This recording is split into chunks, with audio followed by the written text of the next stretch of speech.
जिनको तुम भोग करना चाहते हो, एंजॉयमेंट, ये पैसे से होता ही नहीं, तो तुम नाहक में इसके पीछे भाग रहे हो। ये भोग होता है शक्ति से, पावर, और पैसा शक्ति का गुलाम है। विष्णु शक्ति है और लक्ष्मी जी उनकी वाइफ है।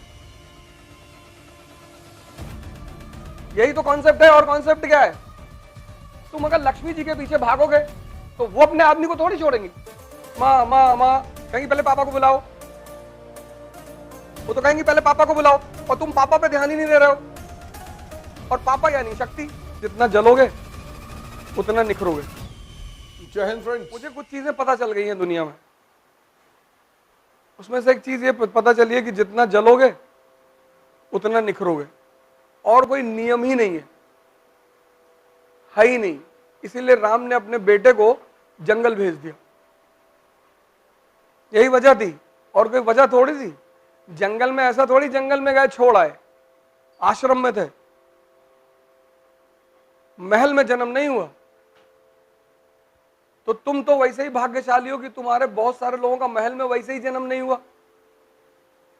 राम के पास महल होते हुए उन्होंने अपने बच्चों का जन्म महल में नहीं होने दिया, क्योंकि उनको पता है कि जिसका भी जन्म महल में होगा वो ज्यादातर अपवाद सभी जगह होते हैं। मुकेश अंबानी भी एक रईस आदमी के बेटे हैं, लेकिन एक काबिल आदमी है। लेकिन ज्यादातर लोग सुख सुविधाओं में बचपन से इतना डूब जाते हैं, भाई 3 दिन से एसी नहीं है यहां पे, लेकिन हमें क्लास लेना है। हमारे बड़े सारे मित्र हैं, एसी नहीं है, नॉट टेक क्लास, चले गए।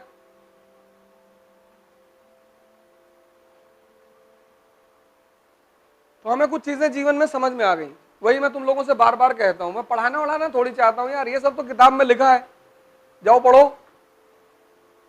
तो उसमें से एक चीज मैं समझा कि जितना जलोगे उतना निखरोगे, और तुम्हारे हिस्से का जलना कोई और कर ही नहीं सकता। नहीं, कम से कम तुम्हारे माँ बाप तो कर ही लेते कि बेटा तुम मत जलो, हम तुम्हारे लिए जल लेते हैं, लेकिन कोई कर ही नहीं सकता। अगर ऐसा कोई नियम होता तो बुद्ध अपनी जो उपलब्धि थी वो अपने बेटे को ट्रांसफर कर देते, है ही नहीं। अंबेडकर जले तो इतने महान बने, गांधी जले, पढ़ो ना इनकी बायोग्राफी। मैं तुमसे क्यों कहता हूं ऑटोबायोग्राफी पढ़ने के लिए? इसलिए थोड़ी कि उसके क्वेश्चन मेंस में आते हैं, इसलिए कहता हूं कि तुम जब भी किसी को पढ़ोगे तो एक बात तुम्हें पता चलेगी कि यह व्यक्ति जला, अपवाद है ही नहीं, है ही नहीं।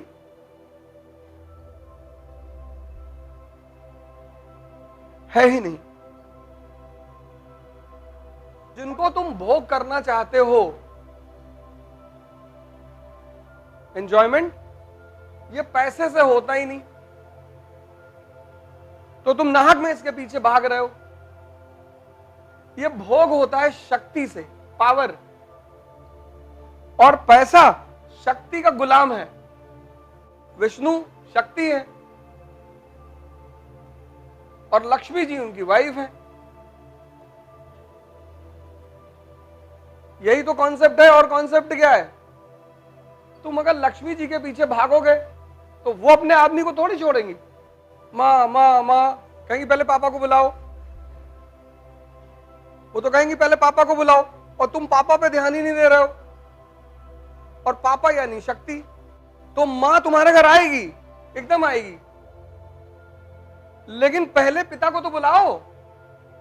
और पिता यानी शक्ति, और उस शक्ति के लिए तुम्हें जलना पड़ेगा। एक बता दो मुझे कोई आदमी, और फॉर्च्यूनर तुमने ले ली कि इसको भोगेंगे, इसका 1 लाख रुपया महीना खर्चा है, ये तुमको भोगने लगेगी, ये भिखमंगा कर देगी। तुम इसको लिए तो थे दूसरों को दिखाने के लिए, कुछ दिन बाद तुम्हारा ही कपड़ा फटा है, लोग ही देखेंगे तुमको। इसीलिए धर्म का एक बड़ा सिद्धांत है अपारिग्रह। अपारिग्रह, किसी भी धर्म को देखोगे तो उसमें सिद्धांत है अपारिग्रह। किसी चीज का उपभोग करना है, तो शक्ति रहेगी तो फॉर्च्यूनर वाला तुम्हारे पास खुद ही आएगा कि दादा वो सीएम साहब से काम है, 5 मिनट आप चले चलते गाड़ी लेकर आए हैं, और वो पान खाते हम रास्ते में, वो गुड्डू है ना, अरे गुड्डू पीकदान लियो, हाँ ये दादा पीछे बैठेंगे, आप पीछे करके थूकते रहिएगा, और बीच में हम जब सिगरेट पिएंगे तब तो हमारे मुंह पे मारिएगा।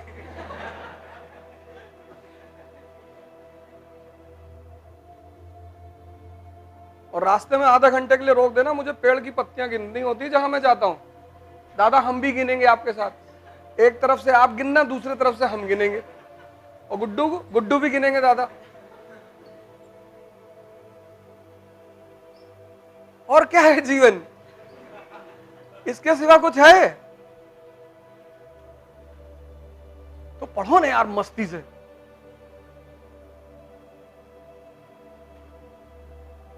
तो यहां ये जो संस्था शुरू हुई है, ये इसका अपना अलग उद्देश्य है। कानपुर, इलाहाबाद, संभवतः जुलाई में इलाहाबाद, तो उसका अलग उद्देश्य है, क्योंकि यहां के लड़के मेहनत करना बहुत जानते हैं। उनसे मेहनत चाहे जितनी करा लो, और डायरेक्शन पा जाए तब तो और करें, क्योंकि सब मिडिल क्लास के घर के हैं, किसान के घर के हैं, कोई बहुत रईस तो है नहीं। जब तुम स्टूडेंट को जाति के आधार पर मारते हो तो उसे दर्द होता है, लेकिन जब तुम उसे मारते हो क्योंकि तुम उसका भविष्य बनाना चाहते हो तो उसे दर्द नहीं होता।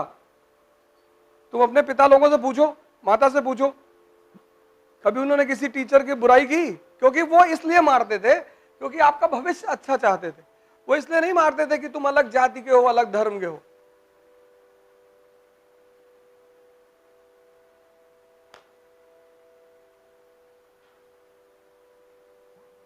भाई हमसे बहुत लोगों ने कहा अरे गिरा वाला कानपुर में क्यों? कानपुर में क्या है? जैसे नेहा जी ने कहा यूपी में काबा। तो बहुत लोगों ने इनसे कहा कानपुर में क्या है? कानपुर में, इलाहाबाद में लड़के हैं, 100 लड़के चाहिए बस, ज्यादा थोड़ी, 50 ही बहुत। उसमें से 4-5 मार खाएंगे इनसे। मैंने कहा एक बढ़िया सा कमरा ले लो जिसमें बंद करके लाठी वाठी मंगा लो। काम क्यों नहीं करोगे? काम क्यों नहीं करोगे? जब हम बता रहे हैं कि ऐसे करना है तो क्यों नहीं करोगे? उसके बदले क्या कर रहे हो पीठ पीछे जाके? और जब काम नहीं कर पा रहे हो, होमवर्क नहीं कर पा रहे हो, हम स्कूल में क्यों अच्छा परफॉर्म करते थे? क्योंकि टीचर्स होमवर्क ना करने पे पीटती थी। यहां कोई होमवर्क ना करने पे पीटने वाला नहीं है। और होमवर्क मतलब कंसोलिडेशन, फीडिंग, तो वही चीज तो बाद में एग्जाम में आती थी। तो जिसका होमवर्क मजबूत रहता था उसके अच्छे परसेंटेज आते थे। वही हाल यहां भी है।